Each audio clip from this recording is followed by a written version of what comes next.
Hi guys, so I hope we are live. I'm not exactly sure if I'm having a technical difficulty with where this live where this live is in Facebook, social media land, but we are just gonna dive in. Anyway, I hope you guys are having a great Tuesday thus far. And we are in the middle of Mental Health Month. So, May is Mental Health Awareness Month. And so, the purpose of these lives for this month are just to highlight some healthy habits to help you maintain your mental health. Okay, so sometimes when we think about what mental health requires, we either think that we don't have mental health or that we need therapy. And sometimes you do need therapy, but also mental health is a maintenance thing, just like we go to the doctor for physical health checkups, for our regular exams, but then we also live a life that supports the maintenance of our physical health. So that is what this series is all about. I will plug, shameless plug, I am going to plug the Moving Toward Freedom t-shirt that I have on. This is the Razorback crop top. You can't see how it's cropped, but it's a very modest, comfortable crop. Okay, so you see it's not coming up here by my sports bra. It's actually a lot longer than that, but it's different than your traditional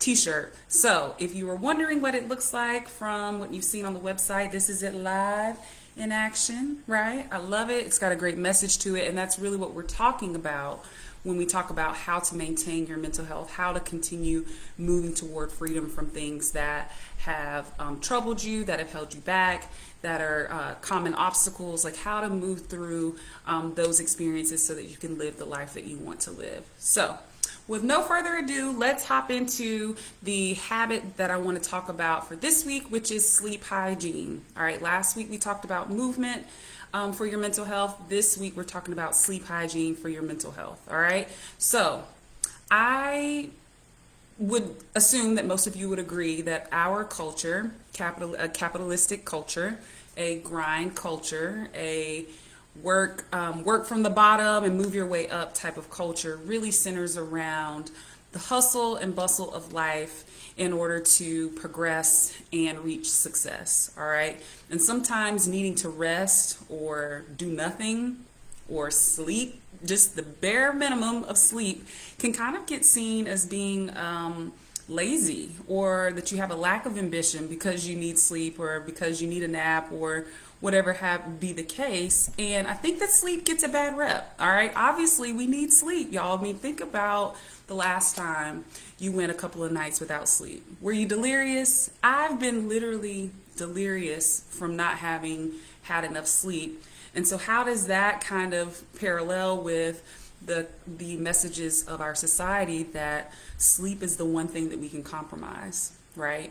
So they say you've got 24 hours in a day, you may have to cut back on certain things, and for the most part, usually lack of sleep ends up being the thing, or sleep ends up being the thing that gets shortchanged.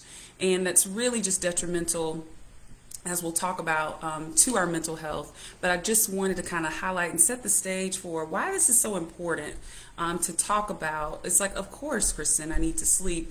But the messages that we get in the way we live our lives sometimes, if you really look at it, sometimes our sleep is the very thing that is missing. All right?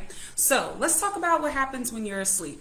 Y'all know how I am on here. I'm not a scientist, all right? I do what works and I know what works, and that's just how we go forward. But I do have a general understanding of what is happening when we're asleep, particularly when we hit the REM sleep, which maybe a lot of you already know about, is that our brains recharge, regenerate, rejuvenate. They actually process some of the things that have happened during our day and help to work to make sense of it while we are asleep. All right. This could be the reason why you have dreams and you have jitters and you have other things that are going on, because your body is in a resting state, but your brain is actually going in and out of some reprogramming and some things to help you recharge for the next day, which is why you feel more clear-headed after you've had a good nap. It's not about just avoiding your your reality. It's about literally your brain having time to do what it needs to do to keep you well. And so that is the benefit of sleep. But also, on the other side of that, Some research that I've read or articles that I've read have talked about the bi-directional nature of sleep. And so it's like, does sleep affect your mental health, or does mental health affect your sleep? And the reality is that it's both. So it works both ways. All right, my sleep affects my mental health. Too much, just right, not enough, it's going to affect my mental health. And then also mental health conditions can affect your sleep. How can they affect your sleep? I'm glad you guys asked. I know you're asking.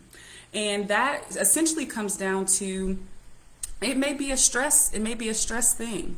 You know, sometimes when we're stressed, some of the symptoms that we have related to mental health and sleep are having an inability to fall asleep, frequent wakening when we are asleep, and then we wake up at 2 a.m. and then we wake up at 4 a.m. and that could be a stress thing. There could be things on your mind that are ruminating and making it hard for you to settle in and settle down in order to get a good night's rest.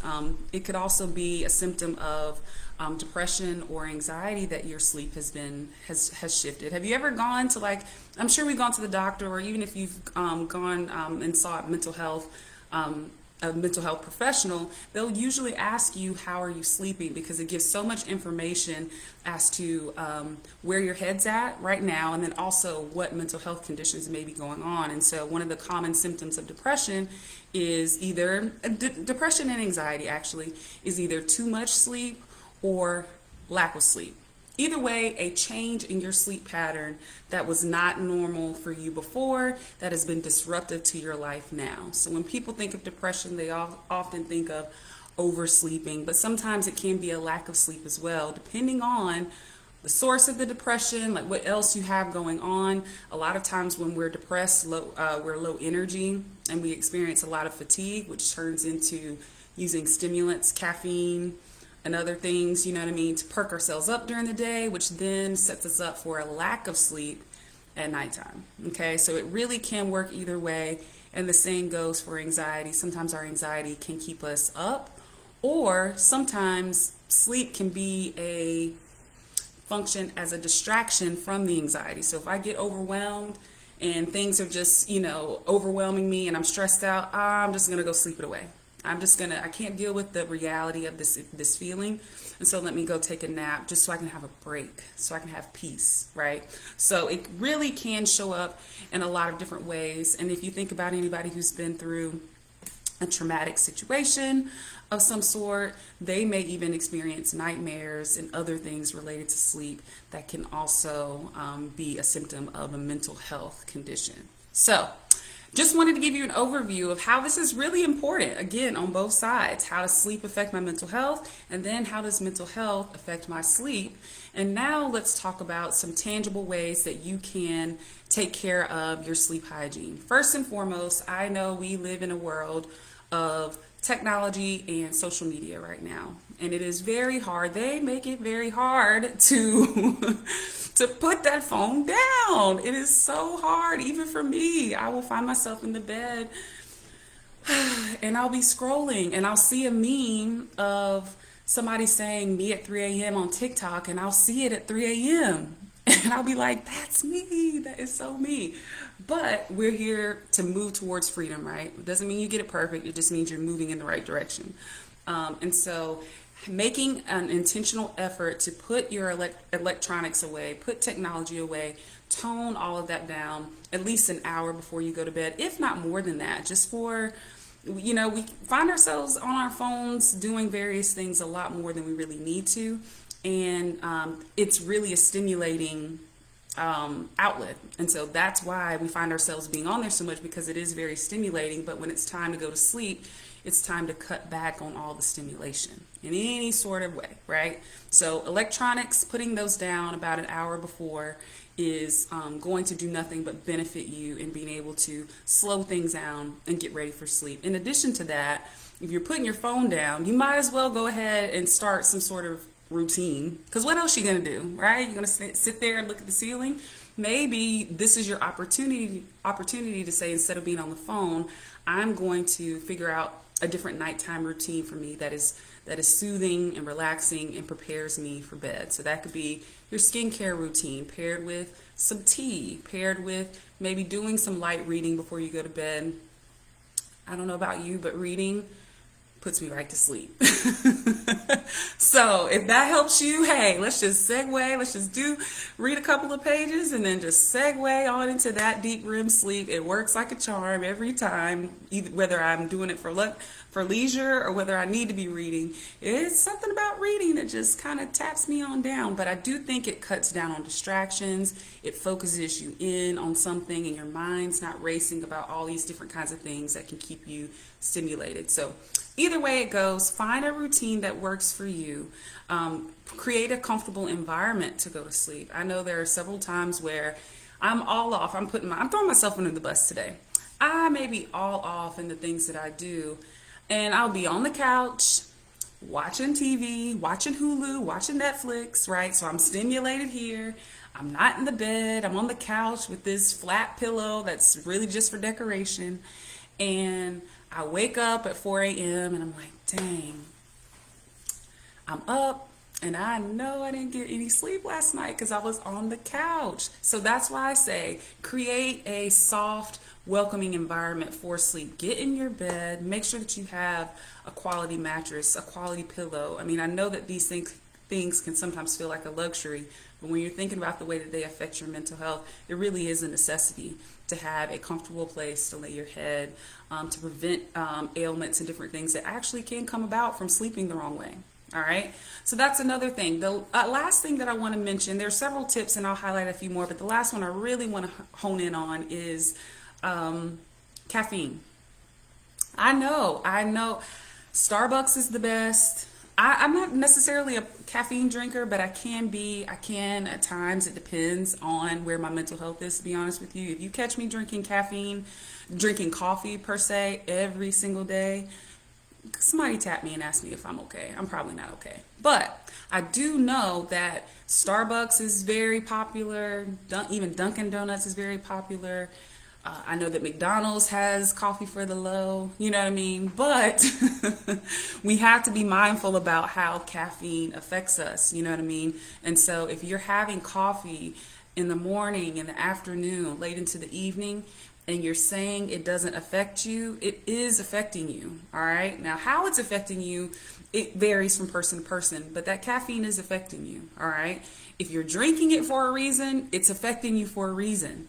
Okay, so if I'm drinking it for energy and then I'm saying that it doesn't affect me when it's time to go to sleep, it's affecting you. Maybe not in a noticeable way, but it's affecting you. So being mindful of that, and standard cutoff time that's recommended is typically 3 p.m. No more caffeine, at least by 3 p.m. Okay. The earlier you can do it, the better. I know we want to prevent that mid-afternoon crash, which is why that 3 p.m. is right around there. It's like, don't you do it.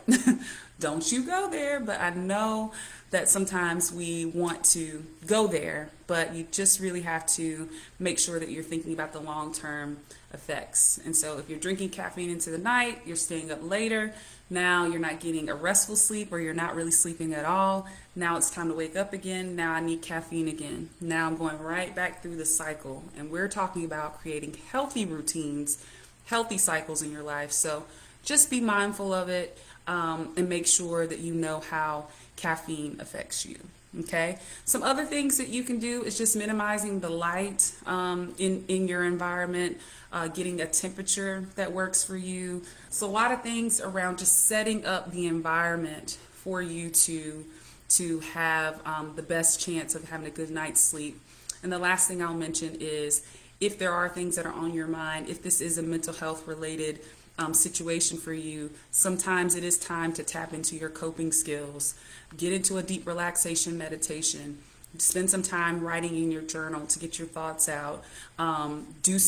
Pray, do some meditation, do some stretching before you get in bed, because all of that sends a signal to your body that it's safe to rest, and it's preparing your body for rest. All right. So if we're tense and we're stressed and we're burdened all throughout the day, and then we just hop in bed with our tight, stressed bodies, it's going to be hard to go to sleep. But if we spend some time loosening that energy up, releasing that energy, that's when we can finally get rested or get prepared to get some rest. Okay, so that is all I have for today. Sleep hygiene for your mental health. Please do not underestimate the role of sleep in your life. I hope these tips were helpful for you. If there are any comments or questions, feel free to drop them underneath the video, and I will be back next week with a brand new topic at the same time for you guys. And so I will see you then. Bye.